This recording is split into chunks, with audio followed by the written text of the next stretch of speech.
Vous avez certainement entendu parler du programme des 12 étapes. Ces 12 principes fondamentaux rédigés il y a 3/4 de siècle par Bill Wilson, en vue d'aider les alcooliques à vaincre leur dépendance. Depuis, les 12 étapes ont été reprises et appliquées par des dizaines d'associations pour vaincre des dépendances aussi diverses que la drogue, le jeu, le sexe ou la nourriture. C'est qu'il y a derrière ces 12 étapes des principes puissants et spirituels que j'aborde aujourd'hui avec mon invité.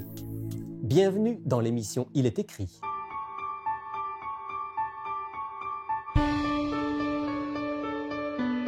Il est écrit, une émission présentée par Rémi Ballet.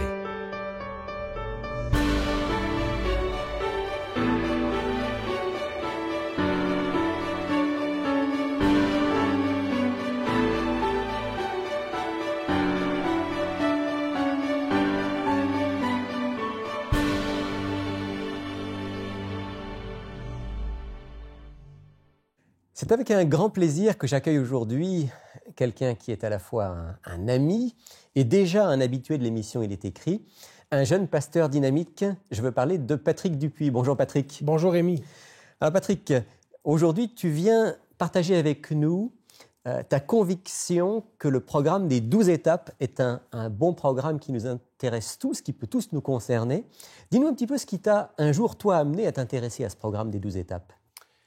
Bien, entre autres, à travers mes études universitaires ici à Concordia, à Montréal, à travers un de mes cours, j'ai eu l'opportunité d'entreprendre des recherches sur le mouvement des alcooliques anonymes et par le fait même, j'ai découvert le programme des 12 étapes. Et puis, l'objectif de ma recherche était de déterminer dans quelle mesure ceux qui se joignent au programme des alcooliques anonymes réussissent à atteindre leur objectif qui est celui de la sobriété. Et tu t'es rendu compte que c'était relativement efficace. Absolument. Donc, il y avait une majorité de participants qui réussissaient à travers les 12 étapes d'atteindre la sobriété, donc de se départir de leurs problèmes d'alcool, leur dépendance à l'alcool. Puis si j'ai bien compris, dans ta famille aussi, il y a des gens qui ont fait cette expérience et qui ont bénéficié des 12 étapes. Absolument. Donc, dans mon entourage, plus précisément dans ma famille, il y a un des membres qui a eu des difficultés et à travers son adhérence au programme des 12 étapes, a réussi à se départir d'une dépendance précise. Et c'est là que j'ai compris qu'il y avait dans ce programme des 12 étapes certains éléments qui sont fondamentaux à comprendre et qui sont inspirés de la Bible. Et c'est important de dire ici, et j'ouvre une parenthèse, que le programme des 12 étapes que je préconise, c'est celui qui est enraciné dans les Saintes Écritures, c'est-à-dire dans la parole de Dieu. Donc, c'est un programme de 12 étapes qui est enrichi des versets bibliques, qui est christocentrique et donc centré sur l'enseignement de Christ. Parce que si je ne me trompe pas, au départ, ce programme des 12 étapes a été créé par quelqu'un qui était chrétien, mais dans la formulation des 12 étapes, on dit qu'on est amené à croire en un être supérieur, un Dieu comme on le conçoit. Exactement, mais lorsque vous et moi, nous regardons l'enseignement de la Bible, nous pouvons comprendre que ce Dieu tel que nous le concevons, il nous a été révélé. Et nous parlons ici de Jésus-Christ. Et donc, nous devons concevoir Dieu non pas selon la ressemblance que nous voulons lui donner, mais plutôt le reconnaître à sa juste valeur dans la façon dont lui-même s'est révélé. Et il l'a fait par Jésus-Christ. Donc, on parle des 12 étapes dans un contexte chrétien. Et aujourd'hui, on parle de la première étape. Alors, peut-être on pourrait, pour nos auditeurs, rappeler quel est l'énoncé de cette première étape tellement fondamentale pour tout le reste. C'est très intéressant et juste avant de prendre un moment pour donner à nos auditeurs l'occasion de bien saisir la première étape, il faut l'enraciner dans ce que j'appelle une prise de conscience. Donc, alors que nous allons regarder la première étape, nous devons s'arrêter sur le fait qu'il y a, pour vous et pour moi, à prime abord, une prise de conscience à avoir. Et donc, la première étape nous dit: nous avons admis que nous étions impuissants face aux effets de notre séparation d'avec Dieu, que nous avons perdu la maîtrise de nos vies. Nous avons admis que nous étions impuissants face aux effets de notre séparation avec Dieu. Donc tout part dans cette étape-là de la prise de conscience de notre séparation avec Dieu. Qui est d'admettre, premièrement, d'admettre qu'il y a un Dieu, deuxièmement, d'admettre que nous sommes sa créature et donc il est le Créateur, troisièmement, d'admettre qu'il y a une séparation entre nous et Dieu, quatrièmement, d'admettre que cette séparation d'avec Dieu engendre des effets négatifs dans notre vie. Est-ce que cette séparation d'avec Dieu, est-ce que tu crois, Patrick, que la plupart des gens en sont conscients? J'ai l'impression, moi, quand je parle avec Monsieur Tout-le-Monde, que s'il est croyant, il a l'impression que finalement, il est plutôt en bon terme avec le bon Dieu. Oui, et pas seulement Monsieur Tout-le-Monde, mais on peut parler également de Madame Tout-le-Monde. Donc, tous et chacun, nous avons malheureusement une mauvaise compréhension de l'état dans lequel nous sommes. Et la Bible nous révèle la condition de l'être humain. Donc, comment nous sommes intérieurement dans les profondeurs de notre être. Bref, la Bible dit nous sommes séparés de Dieu. Ce que tu es en train de nous dire là, de nous rappeler, c'est que on peut se tromper même sur soi-même et que le meilleur miroir pour savoir quelle est notre situation exacte, c'est de faire confiance à ce que dit la Bible. Est-ce qu'on pourrait lire un texte qui dise clairement ce qu'on vient d'affirmer dans cette première étape, à savoir que nous, êtres humains, nous sommes dans un état de séparation? Absolument. Nous pouvons aller ensemble dans un texte qui se trouve dans l'Ancien Testament, plus précisément un texte du prophète Ésaïe. Et nous parlons ici de Ésaïe chapitre 59 et nous regarderons ensemble les versets 1 et 2. Et si tu me permets une petite parenthèse, ce que j'aime de la parole de Dieu, c'est qu'elle ne dit pas toujours à notre cœur ce que nous voulons entendre. Mais la parole de Dieu nous dit toujours ce que nous avons besoin d'entendre. La vérité. Et par moments, la vérité choque, la vérité blesse, la vérité nous amène dans une zone d'inconfort. Mais c'est la première étape de prendre conscience. Et lorsque nous sommes confrontés à la vérité de la parole de Dieu, il y a un travail qui se fait dans notre cœur. Et ce travail-là ne vient pas toujours de nous-mêmes, mais c'est l'Esprit de Dieu qui veut nous amener à une vie meilleure. Mais c'est impossible d'y parvenir avant d'avoir eu, premièrement et avant tout, une prise de conscience et d'admettre la situation et la condition dans laquelle nous sommes. Et donc, Ésaïe chapitre 59, les versets 1 et 2 nous disent, et ça commence sur une bonne note, une note encourageante, « Non, la main de l'Éternel n'est pas trop courte pour sauver, ni son oreille trop dure pour entendre. Mais ce sont vos crimes qui mettent une séparation entre vous et votre Dieu. Ce sont vos péchés, où nous pouvons également parler des fautes, qui vous cachent sa face et l'empêchent de vous écouter. » Donc clairement, dans ce texte, Dieu nous veut du bien. Dieu est celui qui tend la main, qui veut nous écouter. Et pourtant, la séparation est là, à cause, dit le texte, de nos fautes, de nos péchés. Les nôtres et ceux de nos ancêtres, de ceux qui nous ont précédés. Oui, parce que la condition humaine, nous l'avons héritée et nous ne l'avons pas demandée. Nos premiers parents ont pris une mauvaise décision, ont désobéi à Dieu et se sont séparés de lui. Et la conséquence, c'est que l'humanité tout entière a été séparée de Dieu. Maintenant, Dieu ne nous tient pas responsables pour cette condition. Et la preuve, c'est que Dieu a mis en place un moyen par lequel nous pourrions être réconciliés à lui sans même nous consulter, sans même nous demander notre avis, sans même nous demander la permission. Parce qu'il nous aime. Parce qu'il nous aime. Il avait perdu quelque chose qui lui appartenait, quelque chose qu'il chérit, quelque chose qui vit dans son cœur, c'est-à-dire ses enfants, l'être humain.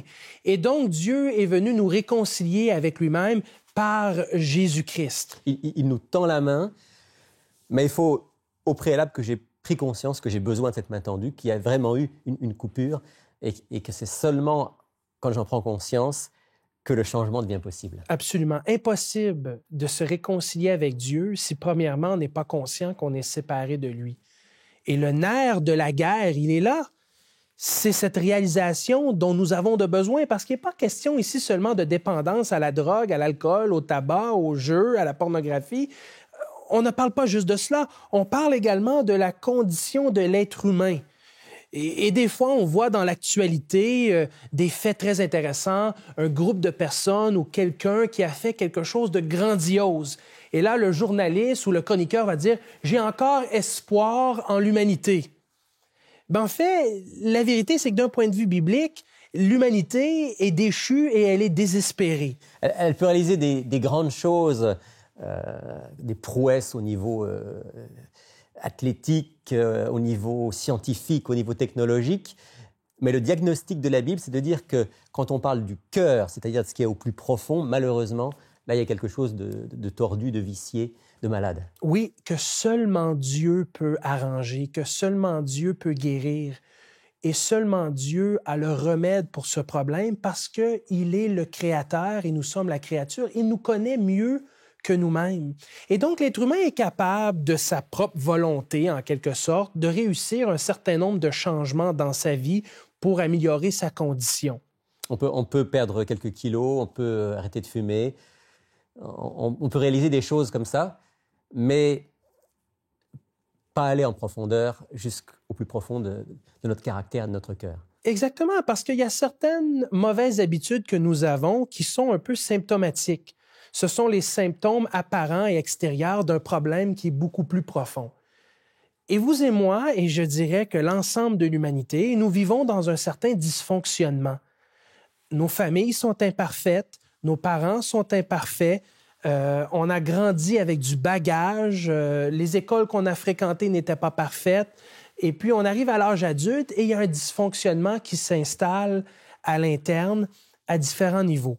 Et donc, on développe des façons de faire, des mauvaises habitudes, on a des béquilles dans nos vies personnelles, un jardin secret où on chérit des péchés quelconques qui nous amènent des petits plaisirs, mais qui sont de courte durée et pour la plupart ont des conséquences néfastes. Et certaines problématiques chez l'être humain sont moins considérées que d'autres. Un problème d'alcool, c'est grave, c'est apparent. Ça se voit. Ça se voit. Mais qu'en est-il de l'orgueil? Qu'en est-il de l'impatience? Qu'en est-il de l'avarice?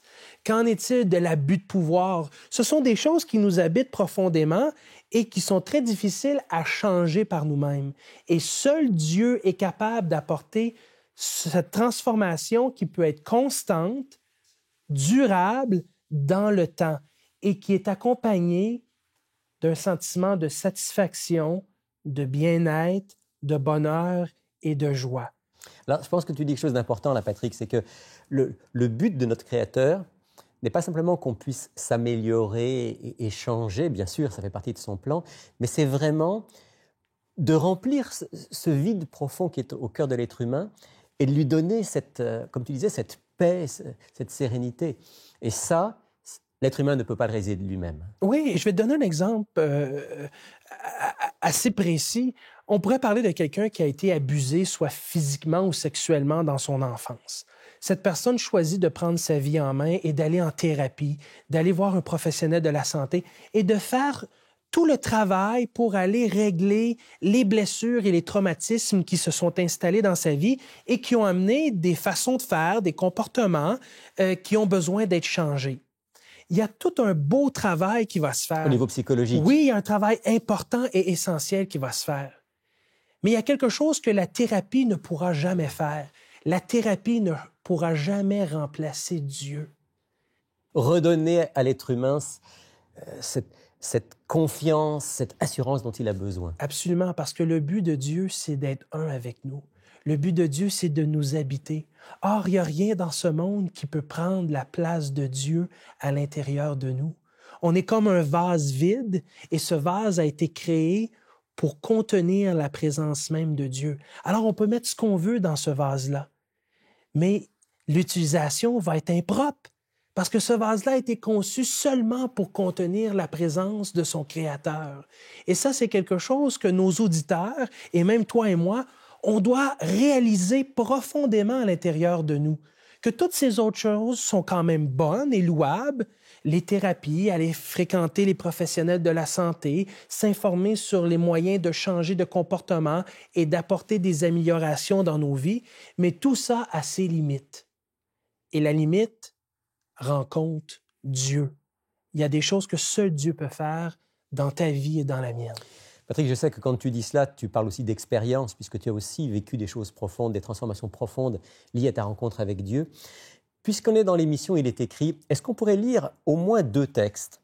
D'une part, un texte qui nous montre qu'effectivement, l'être humain, par lui-même, à cause de sa nature, ne peut pas réaliser tous les changements positifs qu'il voudrait faire, il a besoin d'une aide extérieure. Et d'autre part, un texte qui montre que cette aide-là, il peut la recevoir du Christ. Absolument. Et juste avant d'y aller rapidement, j'aimerais dire, aujourd'hui, on vit dans une certaine illusion. On a des conférenciers, des spécialistes, pour ne pas dire des motivologues. Il y a des DVD qui se vendent de part et d'autre, des livres best-sellers qui sont écrits. Et l'idée fondamentale est que la force du changement réside en vous. Et donc, si vous allez creuser suffisamment loin dans l'être intérieur, vous allez découvrir une source intarissable de force. Et moi, je vous demande pardon, mais je suis allé fouiller dans cette source intarissable de force et elle n'existe pas. Et si elle existe, elle s'épuise très rapidement. Et donc, on se retrouve dans une situation où est-ce que on pense que le changement, on est capable d'y arriver par nous-mêmes. Et puis, c'est dommage parce que c'est une illusion. Le changement qui est durable, le changement qui est de longue durée, c'est le changement qui se vit en collaboration et en coopération avec Dieu. Et qui vient d'en haut. Et qui vient d'en haut. Et donc, ça nous amène à ce texte que Paul a écrit à l'Église de Rome, donc on va dans l'Épître aux Romains. Aux chrétiens qui habitaient Rome. On va aller à l'Épître de Paul aux Romains, au chapitre 7, les versets 18, 19 et 20. Et juste pour mettre une mise en contexte, Paul avait rencontré Jésus. Paul avait fait l'expérience d'un Dieu qui l'habite. Et ça, c'était extraordinaire. Ça l'a bouleversé sa vie. Il a fait un 180 degrés dans sa compréhension de qui était Dieu lorsqu'il a rencontré Christ. Et là, nous lisons.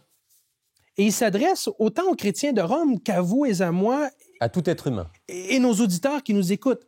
Paul dit, et il fait un constat très juste. Ce qui est bon, je sais, n'habite pas en moi, c'est-à-dire dans ma chair ou dans mon corps. J'ai la volonté, mais non le pouvoir de faire le bien, car je ne fais pas le bien que je veux et je fais le mal que je ne veux pas. Et si je fais ce que je ne veux pas, ce n'est plus moi qui le fais, c'est le péché qui habite en moi. Voilà le constat. Je veux faire le bien, je veux changer, je veux m'améliorer, mais en moi, il y a quelque chose de plus fort. Alors le seul chemin, c'est la force surhumaine qui ne peut venir que d'en haut, comme on disait tout à l'heure, et donc du Christ. Oui, parce que vous avez beau réussir à arrêter de fumer, à perdre quelques kilos, à devenir un gourou soi-disant de la santé et du bien-être, malgré tous ces changements, malgré toutes vos réussites, il va toujours manquer quelque chose. Et ce quelque chose, c'est Dieu. Et Dieu est capable de travailler dans des sphères de notre vie où nous-mêmes, on a de la difficulté on ne sera pas capable d'aller à travailler là-dedans. Et on parle surtout ici des défauts de caractère qui sont beaucoup plus subtils et qui sont moins apparents. Mais quand vous et moi, on se regarde dans le miroir et on est honnête avec nous-mêmes, on sait ce qu'on est profondément. Et on connaît nos limites. Et on connaît nos limites. Patrick, on arrive au bout de cette émission. Est-ce qu'on peut lire un texte qui nous encourage et qui nous dise que grâce à la présence du Christ dans nos vies, eh bien, il y a des changements féconds qui peuvent se produire? Eh bien, l'émission passe trop vite, mais ce ne serait pas approprié de ne pas aller dans les évangiles, ce ne serait pas approprié de ne pas donner la parole à Jésus. Et donc, je vous invite à aller dans l'évangile de Jean au chapitre 15 et nous allons regarder ensemble les versets 4 et 5. Donc, Jean chapitre 15, les versets 4 et 5, et c'est Jésus qui nous parle et il nous dit « Demeurez en moi, et je demeurerai en vous. Comme le sarment ne peut de lui-même porter du fruit s'il ne demeure attaché au cep, ainsi vous ne le pouvez non plus si vous ne demeurez en moi. Je suis le cep, vous êtes les sarments. Celui qui demeure en moi et en qui je demeure porte beaucoup de fruits, car sans moi, vous ne pouvez rien faire. » Donc, si on est connecté au Christ, eh bien là, on va pouvoir, dit le texte, porter beaucoup de fruits. Patrick, il faut qu'on se revoie pour continuer ce dialogue et voir d'une manière concrète comment Dieu va nous permettre cette œuvre de transformation et de porter du fruit. Mais avant que on ne se sépare pour aujourd'hui, j'aimerais te demander si tu veux bien prier pour nous et pour nos auditeurs, pour que Dieu puisse faire pénétrer cette conviction à la fois de notre impuissance sans lui, mais aussi de la bonne nouvelle que tout est possible avec lui. Est-ce que tu veux Avec bien? plaisir, Rémi. Père éternel, nous voulons te remercier pour ce moment privilégié que tu nous as donné, parce que nous avons pris le temps de comprendre et de prendre conscience que lorsque nous sommes séparés de toi, il est difficile d'arriver à un changement intérieur qui est en profondeur. Seigneur, donne-nous ton esprit. Viens nous habiter tous et chacun et donne-nous de nous reconnaître tels que nous sommes devant toi. Mais donne-nous également de comprendre que tu es capable de faire en nous et pour nous ce que nous sommes incapables de faire pour nous-mêmes. Sois avec nous, Seigneur, et bénis chacun d'entre nous, spécialement nos auditeurs qui nous écoutent. Nous te prions au nom du Christ. Amen. Bonjour, je m'appelle Sylvain Duval et je suis responsable des cours bibliques à Il est écrit. J'aimerais personnellement vous inviter à approfondir les sujets abordés dans nos émissions à l'aide du cours Découverte. Cette étude explore tous les grands thèmes bibliques en relation avec notre vie quotidienne. Ce cours est entièrement gratuit. Vous pouvez le suivre par correspondance, par Internet et bien sûr en personne avec un instructeur. Inscrivez-vous dès maintenant à ilestécrit.tv ou tout simplement par téléphone au 1-866-729-3515. Bonjour France. Bonjour Rémi. Alors c'est toi aujourd'hui qui as le plaisir de nous présenter l'offre de la semaine. Oui, effectivement, on présente à nos auditeurs les 12 étapes enrichies de versets bibliques. Aujourd'hui, c'est en lien direct évidemment avec l'émission. On a abordé la première étape aujourd'hui avec Patrick. Donc, à travers le livre ici, on chemine avec Dieu pendant 12 étapes. Les 12 étapes. Oui, donc juste pour nos auditeurs, c'est ici les 12 étapes pour transformer des vies meurtries, guérir des émotions douloureuses, rétablir des relations brisées. Personnellement, je trouve que c'est un livre de référence parce que c'est comme un peu une thérapie personnelle qu'on peut faire pour s'améliorer, avancer et tout ça. Donc, moi, je le recommande. C'est un investissement. Il est 25 $ plus les frais de port, mais c'est quelque chose qu'il faut qu'on ait. C'est un bon investissement qui va nous aider à grandir et à avancer. Absolument. Chaque personne devrait le lire. Et avec ce très beau livre, un petit cadeau. Oui, un beau complément. C'est un livre qu'on a offert souvent à nos auditeurs, c'est Le Vers Jésus. C'est un très, très beau complément, comme tu dis, pour approfondir la connaissance de Dieu, notre marche avec lui. Et je trouve que c'est un livre qui fait beaucoup de bien. Quand on vit des moments difficiles et qu'on lit ça, ça fait du bien, ça nous fortifie. Puis, et ça, c'est offert gratuitement. C'est un beau cadeau. C'est gratuit, celui-là. Ouais. Donc, si vous voulez profiter de notre offre de la semaine, n'hésitez pas. Les 12 étapes enrichies de versets bibliques pour 25 $ plus les frais de port. Et puis, gratuitement, le petit livre Vers Jésus. Dans un instant, on rappelle nos coordonnées, mais je me tourne maintenant vers toi, Sylvain. Oui. Pour notre question d'auditeur ou d'auditrice, comme chaque semaine. Exactement. Alors, qu'est-ce que tu nous as réservé pour aujourd'hui? Cette semaine de Montréal, Elisabeth nous pose la question suivante. La venue du Christ est-elle imminente? Si oui, comment le savoir? Question d'Elisabeth. La venue, donc le retour du Christ, est-il imminent? Et si oui, comment le savoir?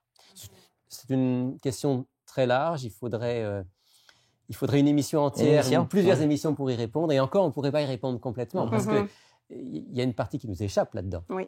Le temps ne nous appartient pas. Le Christ a fait la promesse, il a dit « Je vais vous préparer une place, je reviendrai ». Oui. Il va même dire « Je reviens bientôt ». Alors pour nous, bientôt, on trouve que ça commence à faire long. 2000 ans, mais le temps de Dieu n'étant pas le nôtre. Oui. Est-ce que toi, Sylvain, tu as un élément de réponse à cette question? Est-ce qu'il y a un élément qui te frappe par rapport à la question d'Elisabeth? C'est ça, on peut parler peut-être des signes. On pense souvent de Matthieu 24, je pense à Marc 13 aussi, on parle de séduction. Moi, ça m'interpelle beaucoup parce que je vois que par les temps qui courent, les gens sont séduits par toutes sortes de choses. Et fort probablement, l'ennemi ne veut pas qu'on sache la vérité sur le retour de Jésus. On parle dans toutes les directions, on oublie. Dans toutes les directions, puis on est séduit vraiment parce qu'il arrive des choses incroyables autour de nous, là, des fois. Absolument. Et toi, France, qu'est-ce qui te... Mais moi, je trouve que, bon, rapidement, comme ça, moi, c'est sûr, c'est les prophéties. Quand on étudie les prophéties, l'Apocalypse et tout ça, il y a beaucoup de choses qu'on voit qui se réalisent tranquillement sous nos yeux. Donc, celui qui étudie la Bible, qui lit les prophéties, par exemple, du livre de Daniel ou de l'Apocalypse, voit qu'il y a des choses qui se sont passées et qui se passent. Et donc, on s'en rapproche. On ne peut pas dire, Élisabeth, le retour de Jésus, c'est pour demain. Non, mais incontestablement, on vit une époque unique et on s'en rapproche. Oui. Moi, j'aimerais juste lire à Élisabeth un verset, une déclaration du Christ dans l'Évangile selon Matthieu. Tu parlais de Matthieu 24, Sylvain, mais c'est dans ce chapitre-là que je veux le lire.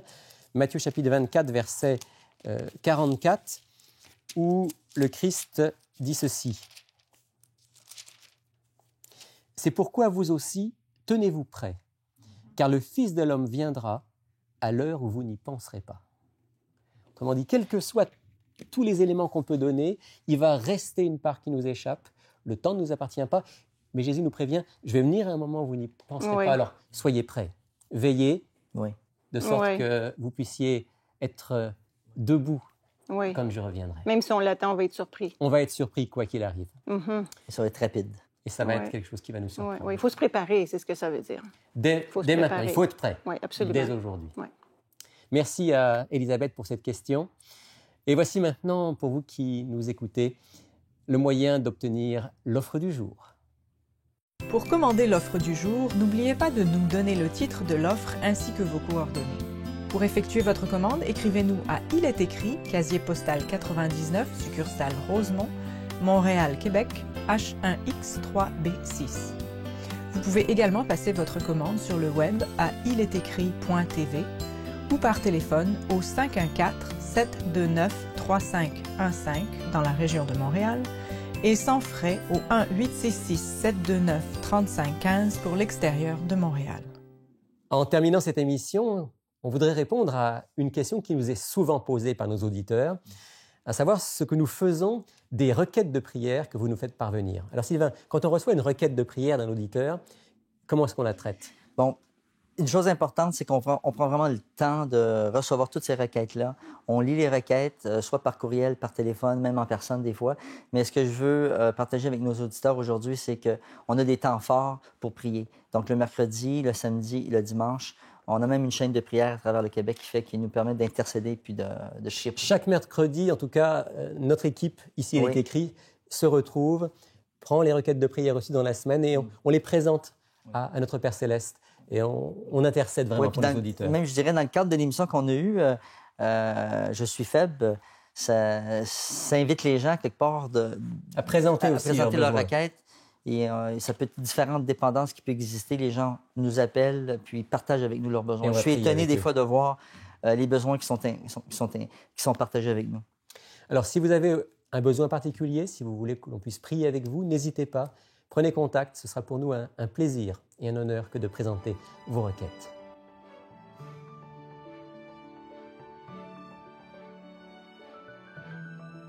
Au nom de toute l'équipe Il est écrit, je vous remercie d'avoir été des nôtres aujourd'hui. Je vous rappelle que toutes nos émissions sont disponibles et que vous pouvez les voir sur notre site web ilestécrit.tv. Rendez-vous la semaine prochaine pour une autre émission. Et d'ici là, souvenez-vous, il est écrit « L'homme ne vivra pas de pain seulement, mais de toute parole qui sort de la bouche de Dieu ».